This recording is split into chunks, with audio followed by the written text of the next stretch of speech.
Right, just a quick instructional video to show you exactly some points on this vehicle. Right, for starters, this light up here, when that comes on, if you're driving, so it's obviously gone off now, it's just on its test state, that it tells you that it's gone into regeneration mode for the DPF filter. If that light comes on, just try to keep driving for about 5 minutes until it goes off. It'll only do it very occasionally, but what it's doing is cleaning out the DPF filter as you're driving the vehicle. I'll just flick that ignition back on so you can see the sign. That's the one at the top there. Right, now the other thing is this one down here, that one at the bottom, that will actually tell you that your AdBlue is low, so you must top the AdBlue up, which is the separate tank with the little blue container top on it. It'll only need doing very occasionally. It's one of those things that modern engines have to have. So I'll just flick that ignition on so you can see it for a few seconds. So this one at the bottom here, that one there, the very bottom one. Other than that, nothing really weird about anything. What you have here, you've got your volts here. That's the amount of volts the actual engine is producing, and that's the temperature of your warming cabinet. Now this has got a different heater in it which actually self-diagnoses, so if you get a problem with it, what will happen is these lights around the outside here will flash so many lights. If you get a problem with it, and let's say for instance you've got 4 lights flashing, if you ring me, I would be able to diagnose exactly what's wrong with that, and then we can get it sorted out for you. Right, in the mornings, you just turn this on, hold the button in. Now you'll see at the bottom there, you've got 3 red lights. Now what I'd advise you to do is put that right up until you've got the whole lot lit up. Just let me, difficult to see in this light actually. Right. Yeah, so you're all lit up there now. It's they are lit, it's just that you can't see them. You see, if I put my hand over the top, you can now see that they are all lit. It's only because it's very bright here at the moment. Right, now you leave that on, let the temperature get up to about 65, and then knock it back. We suggest you turn that back to around about 3 to 4 digits.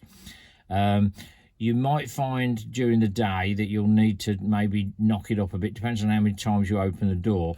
But what this does, instead of this heater going on and off like your other one does, this just slows itself down. The one thing don't let it get up to sort of 100 degrees and then knock it back, because it will take ages to come back. Always make sure you knock it back when it gets to about 65, and then it will sit around about 75, 80 quite happily. If you want to put it on in the mornings and just leave it and forget about it, only put it on with about four digits, and then it will take longer to heat up, but it will just sort itself out. This is your warner for when your doors are up, that will flash. I think you've got that in your old truck anyway, so that's nothing to worry about. Now you don't have an extra tank with this, so all the diesel is fed for the heater and for the vehicle from the same tank. The only thing that we do say is keep it at least 1/3 full at all times. Treat 1/3 full as empty.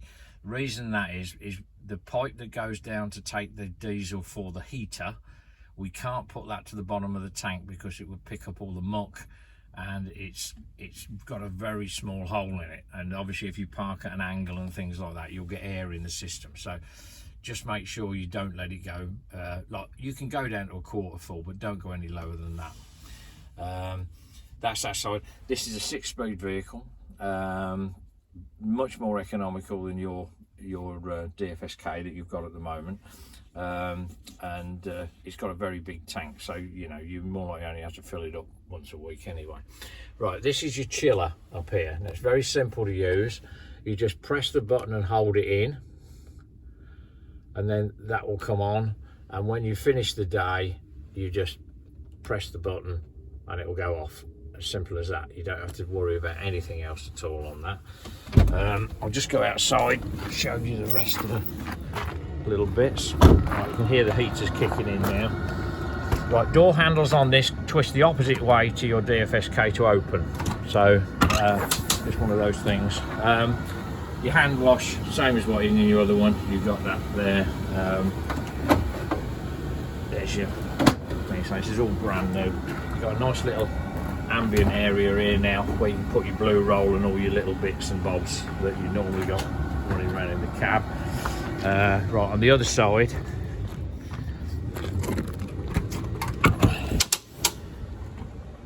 so you've got a much larger oven space there, more presentable, so you've got more sort of space down here to put your stuff. You've got a double shelf here to put your parts as well.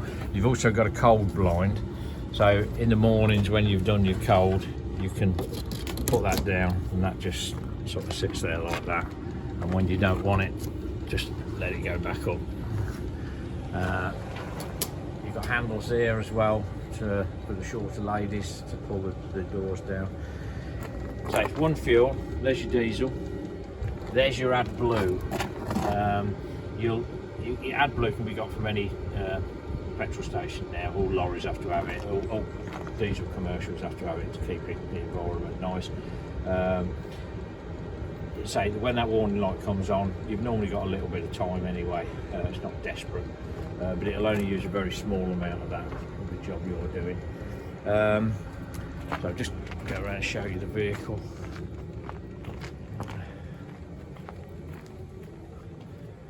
Very nice thing to drive. Drives like a car.